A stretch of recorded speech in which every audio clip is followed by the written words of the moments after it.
New Zealand's relationship with trading partners is bound to change as energy prices rise and also climate change starts to have an impact. At the moment we export all over the world. The key issue there really is energy and what they call food miles. The perception of some of our trading partners that it's high energy cost to get our food from New Zealand to their countries, and therefore that's an impact on climate change. So there may be some sort of more non-tariff trade barriers put in place, protectionism if you like, which stops New Zealand being able to trade with some of the countries. New Zealand could be very vulnerable then, stuck out here in the middle of the Pacific. We do have Australia as a major trading partner, and of course we've built alliances with China. Probably the closer we are to our trading partners, the better in the long run. And in this part of the world there are major populations who are going to be short of food. Because despite the fact that countries might want to trade with other countries where they see really good environmental practices, there's still going to be a world food shortage. So New Zealand in one way will be able to respond to that, and we should maintain our primary production as a key industry.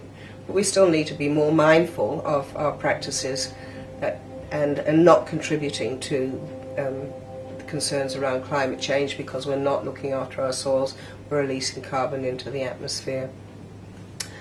So I think that we'll probably reduce the number of trading partners in the long run, and maybe specialise more on certain foods which we can grow and other countries can't grow.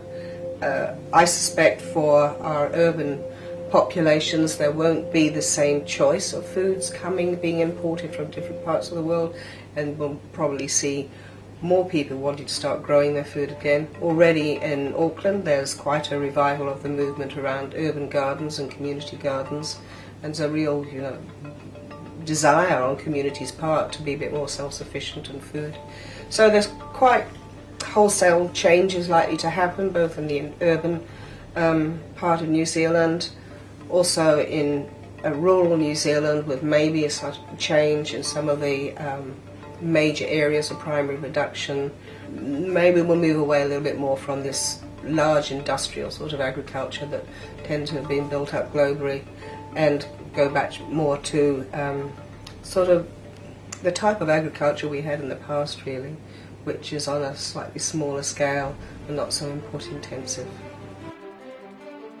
Start the debate and discussion now about economic alternatives. Stop accepting that the way we live now is something we cannot change, because we can.